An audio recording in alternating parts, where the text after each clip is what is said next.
Eu trabalho com fotografia há cerca de 15 anos. Na verdade, eu migrei da área de TI para a área de fotografia em meados de 2008 para 2009. Mas eu já respirava fotografia desde 2004, eu já fazia os meus próprios trabalhos, já executava algumas coisas paralelas à minha profissão como analista de sistemas. E durante esse meio tempo eu venho estudando, digamos, profundamente a parte de pós-produção. Meu nome é Henrique Ribas. Eu sou um especialista hoje em Lightroom, pós-produção, Photoshop, tudo aquilo que concerne esse meio de pós-clique da fotografia. E dentro desses meios, eu sou extremamente meticuloso e um grande estudioso, claro, naquilo que tem a ver com gerenciamento de cores. Gerenciar cores, basicamente, a gente ter a certeza de que eu estou trabalhando com uma captação bem feita, com uma exibição e um tratamento bem feito, para que a minha saída seja bem feita. Nós precisamos ter essa união desses vários processos para que a gente tenha realmente a certeza do que a gente está encontrando. Sendo que, dentro do nosso escritório, dentro do nosso ambiente, é aqui que a gente vai ter cada vez mais a capacidade e a necessidade para que tenhamos o ponto final, que é a impressão do nosso material, mais perfeita possível. Por que aqui é o grande problema? Por que aqui é a grande também solução? Porque lá na ponta final, as encadernadoras, hoje eu trabalho com a Via Color, que junto com a Premiere e com a ProAlbum está, digamos, num parque de impressão de altíssimo nível, mantendo uma coesão em todos os processos, mantendo uma relação de unidade, tanto no seu ambiente muito bem preparado em termos de umidade, de iluminação, mas também com os seus equipamentos, que são, a cada vez que se troca insumos, seja papel ou químicos, isso vai se autocalibrar e chegar num nível de perfilação perfeito para que todo o material seja impresso, desde o material que foi impresso no início do seu processo de instalação da impressora até o final. Diante disso, há uma completa certificação ali dentro, que nós temos a certeza de que o que sai ali deveria ser padronizado. Mediante isso, para que a gente tenha uma visão e uma certeza do que a gente precisa saber, cada vez mais a gente precisa ter uma noção profunda de que o que a gente exibe nos nossos monitores precisa ter uma certeza do que a gente está exibindo. Mas os princípios vão um pouco além. Quando a gente fala do nosso ambiente, o nosso ambiente tem uma relação muito grande. Eu estou aqui num ambiente relativamente, digamos, controlado, né? Paredes relativamente neutras. Eu tenho uma parede levemente mais bege aqui, mas é um tom muito pastel, um tom muito sutil, um tom que não tem tanta influência assim naquilo que eu preciso. Mas se eu tenho ambientes muito despreparados, uma parede laranjada, azulada, cores gritantes, paredes coloridas, muitos quadros às vezes que chamam muito a reflexão de cores, ou, digamos, até vestimentas que a gente venha usar para que tenhamos cada vez mais essa reflexão de um tom, você pode estar falando assim, nossa Ribas, isso é muito bobagem. Não é. São pontos como esses que cada vez mais vão nos trazer a acuidade para aquilo que a gente precisa exibir. Digamos que as partes de cores elas vão estar muito ligadas, principalmente se você tem na parte de trás do seu monitor um tom extremamente contrastado. Seja ele cores muito fortes ou até mesmo intensidades de brilhos muito fortes. A parede branca, de certa forma, ela nem é tão recomendada. Um tom de cinza mais ameno é o mais certo, principalmente porque a gente não criar um contraste muito grande. O mesmo acontece com tons mais escuros. Mas o mais importante é aonde você vai posicionar o seu monitor. O seu monitor, ele normalmente não deve estar contra uma fonte muito grande de luz, nem a favor dela. Quando a gente está contra, o volume de luz que está atrás desse monitor é tão grande, mas tão grande, que nós fatalmente iremos, digamos, sentir um nível de contraste imenso, e esse nível de contraste vai fazer com que os nossos olhos, para que a gente tenha cada vez mais a certeza do que a gente está exibindo, faça com que a gente aumente ainda mais a iluminação da nossa imagem do nosso monitor ou do brilho do nosso monitor, provocando aberrações que vão surtir efeito na hora da impressão. Entendendo isso, se o nosso ambiente está iluminado demais, muita luz, muito excesso de informação, a gente precisa cada vez mais nos preocupar com isso, porque excesso de luz vai fazer com que aquilo que a gente está vendo traga mais luz para que o nosso monitor esteja equiparado ao nosso ambiente. O mesmo acontece se está tudo muito fechado. Se você tem o costume de trabalhar, por exemplo, em ambientes extremamente não iluminados e somente a fonte de luz é o seu único monitor. E uma vez que o seu monitor tem essa, digamos, exibição constante de um foco de luz muito grande, o que vai acontecer? Você vai normalmente diminuir o brilho do monitor ou ir lá na exposição da sua foto e diminuir ela, para que você não tenha tanta iluminação, digamos, presente, porque o ambiente está te escondendo a realidade da coisa. Aí que entra as melhorias das nossas situações. Cada vez mais nós temos que estar preparados para que a gente tenha um melhor ambiente, um melhor dispositivo. Trabalharmos com monitores preparados é primordial. Eu entendo que hoje o mercado está cada vez mais carente de grandes possibilidades, principalmente pelas crises que a gente vive, porém, nós sabemos que é possível investir cada vez mais em equipamentos que vão nos dar cuidado para o nosso processo, é fundamental. Cada vez mais você começa a trabalhar com bons equipamentos, boas câmeras, boas lentes, bons cartões de memória. Por que não investir então no ponto final, onde é a exibição do seu material? Essa exibição do seu material realmente vai te dar a certeza do que você está enxergando. E aí a gente tem marcas hoje diversas. Eu particularmente sou um fã incondicional dos monitores da Benq. B-E-N-Q. A Benq produz 3 tipos de bons monitores. Um monitor de altíssimo nível, que é o SW2700, que é muito voltado para impressões fine arts, como esses quadros que vocês estão vendo aqui. Os monitores da linha PD, que são monitores, digamos, de altíssimo nível, mas estão atendendo principalmente o mercado do fotógrafo comercial. Fotógrafo esse que vai com certeza estar revelando imagens, imprimindo álbuns, que estão, digamos, presentes em 99% do nosso trabalho. E, claro, um monitor abaixo, que é uma linha, digamos, mais de entrada, que talvez não sirva tanto para o nosso mercado. Temos outras marcas também, mas o importante é você procurar monitores que realmente tenham características que vão te dar a acuidade que vocês precisam. Pensando nisso, o que eu te recomendo muito que você entenda? Não é porque o monitor hoje tem um tal de IPS que ele é ultra mega profissional e sensacional. Não.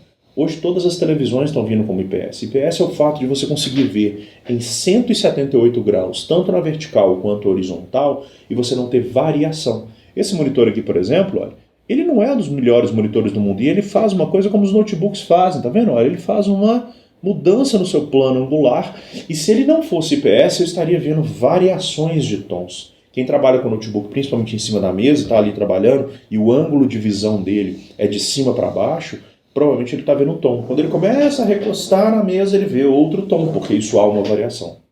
Então vamos além disso. Um monitor bem preparado é um monitor que a construção dele tem uma preparação voltada para a fotografia, que no caso é o nosso sistema. Trabalhar com televisores, o nível de contraste é altíssimo, o nível de brilho é muito alto. E por mais que você equilibre isso, o volume de contraste junto com a saturação, junto com essa intensidade de brilho e de nitidez excessivo, vão te trazer informações que não são reais no ato da impressão. E quando a gente trabalha com monitores preparados, a gente vai trazer isso. Vou ser muito sincero, as marcas mais comuns hoje de televisores não são os melhores e, digamos, os mais preparados monitores para fotografia. Então se preocupe muito com isso, porque um bom monitor vai te trazer um segundo ponto. Então a gente já falou de 2 questões. O ambiente e o dispositivo. Eu não estou pedindo para ninguém se desfazer do seu iMac, de um MacBook, de um notebook, ou qualquer que seja, para comprar outro monitor ou até outro computador. Lembrando que um bom monitor pode sim estar presente dentro de um plug, digamos, direto no seu próprio notebook, facilitando então a interpretação. Eu estou o tempo inteiro apontando para cá, porque exatamente aqui, deixa eu ver se eu consigo mostrar para vocês, me perdoe os barulhos, mas basicamente aqui, olha, eu tenho um outro monitor.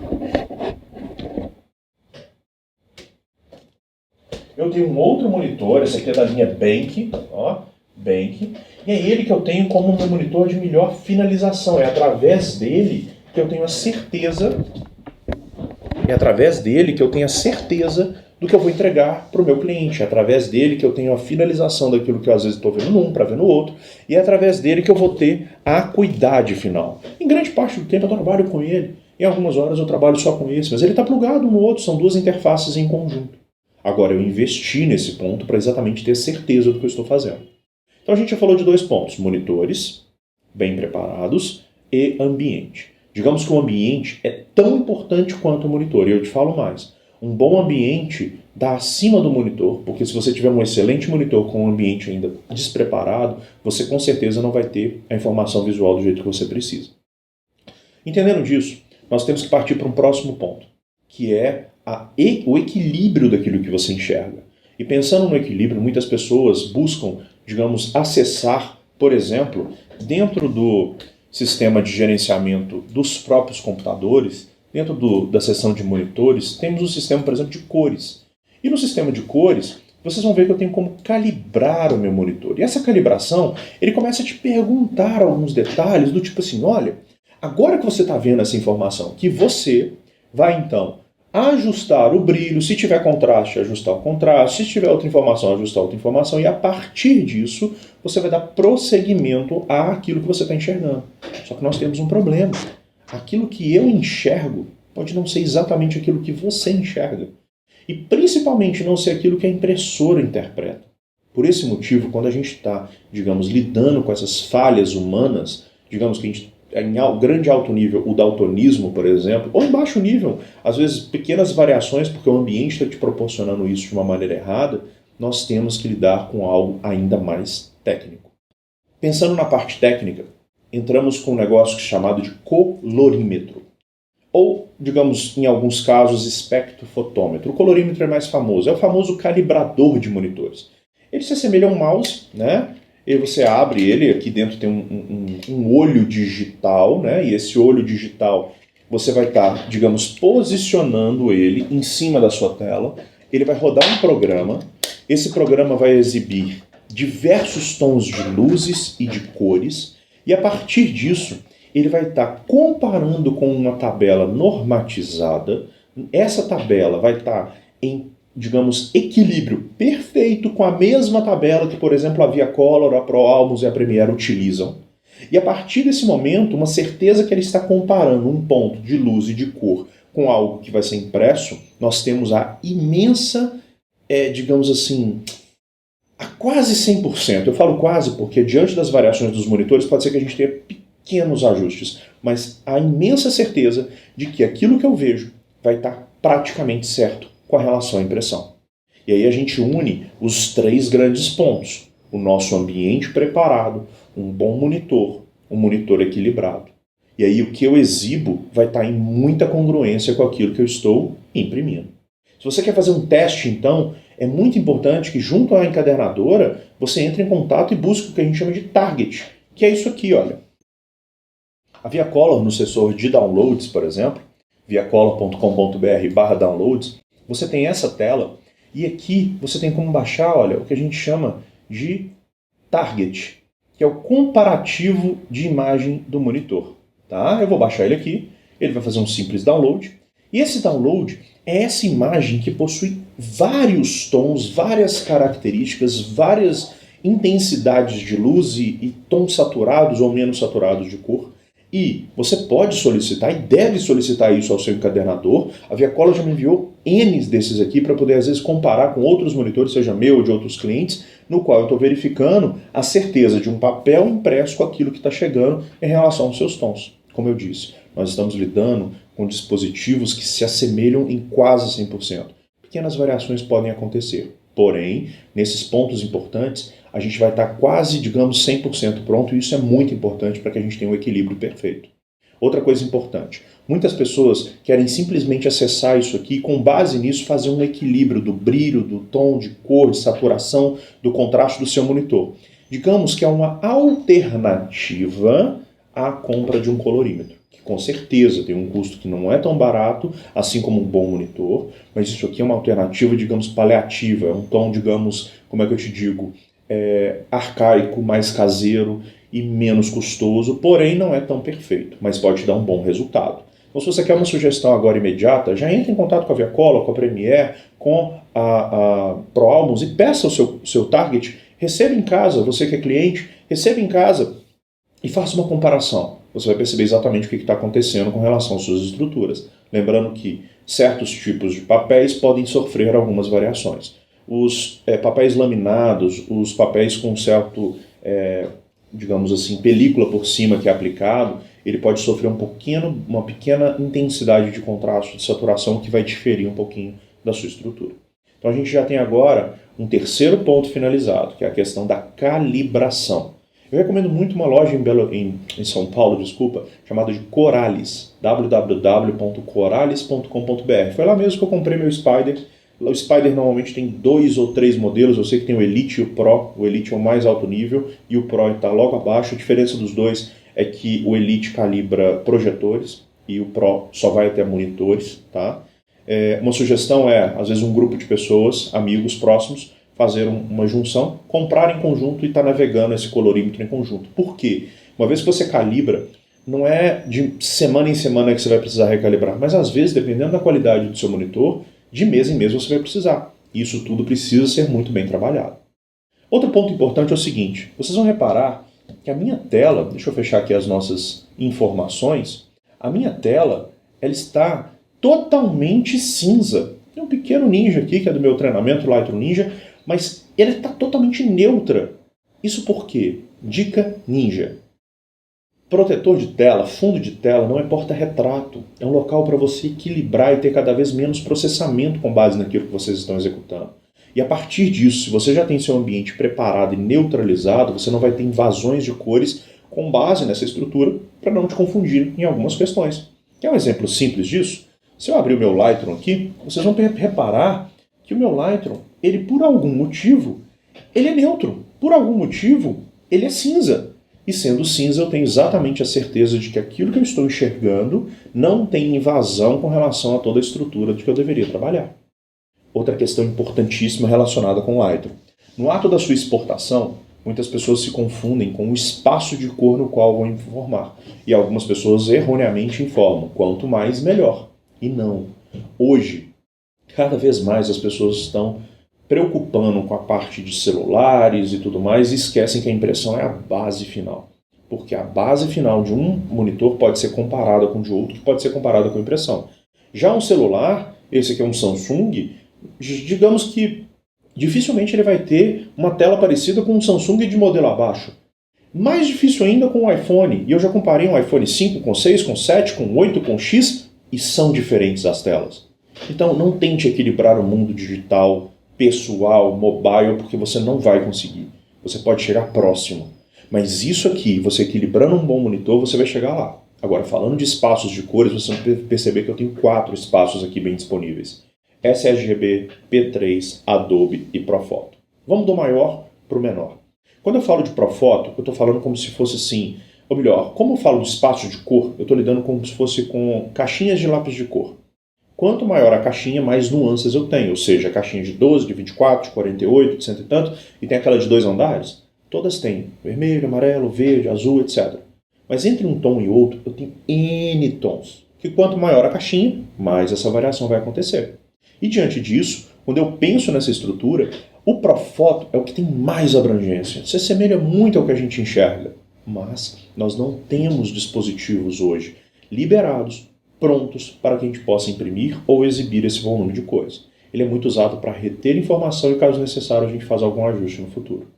Já um abaixo, que é o Profoto, ele é muito voltado para as impressões fine art. As impressoras com nível de tinta, com volume de tinta, tintas mineralizadas, pigmentadas, com papéis especiais, têm a capacidade de exibir essa gama de cores. Lembra do modelo SW2700PT da Bank que eu comentei? Pois bem, esse monitor ele está preparado para exibir esse volume de cores. Ele exibe até 99% do espaço de cor Adobe RGB.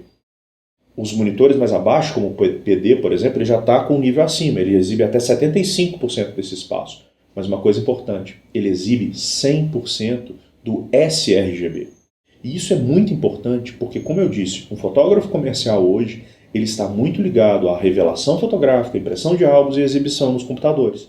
E esse monitor, o PD2700, ele está muito ligado a isso. Se ele exibe o volume de cores que está relacionado a esse meio, ou seja, via Color, ProAlbums e a Premiere, eles têm reveladoras fotográficas, máquinas de Minilabs, eles trabalham com o sistema de cores de espaço sRGB. Então não adianta vocês virem aqui e marcarem qualquer outro plano acima e acharem que por ter mais informação as coisas vão funcionar. Pelo contrário, é importantíssimo que você mande exatamente no setor exato que ela precisa para que você tenha a exata noção de cores e que o equipamento deles não reinterprete os tons de acordo com a percepção digital que ele tem. Se você manda exatamente, ele imprime aquilo que vai ser. E aí você fecha um ciclo. Se você está exibindo o que você precisa, se o seu ambiente está equilibrado, se o seu monitor está equilibrado, se a impressora, claro, já vem equilibrada e você está agora mandando no formato certo, você fecha um ciclo que é o gerenciamento de cores, no caso, para revelação fotográfica. Pensando nisso, turma, eu quero que vocês raciocinem muito. A partir de agora, quando uma imagem sua vier muito clara, muito escura, com variações de cores, o primeiro passo é você se perguntar: eu já calibrei o meu monitor? Meu monitor está preparado? Eu já limpei meu monitor? Já dei uma pequena passada de um paninho para poder tirar as impurezas? Meu ambiente está me proporcionando isso? Eu usei um colorímetro e se a resposta for sim na calibração, eu calibrei realmente com um dispositivo que deva, comparei com um target, ou não, fui tudo no olhômetro. Porque tudo isso vai influenciar. Lembrando, o sistema final ele não é 100% perfeito, mas ele está muito, muito equilibrado. Com o volume de impressões que a gente tem, com o volume de clientes que as encadernadoras têm hoje, com toda certeza, essa impressão ela é muito plena e muito fluida. E normalmente vence os problemas diante de nós, que precisamos nos ater com problemas técnicos, diante da visualização, do tratamento, da etc., para que tenhamos a certeza do que eu estou vendo, para que a gente possa entregar e receber um material da melhor qualidade.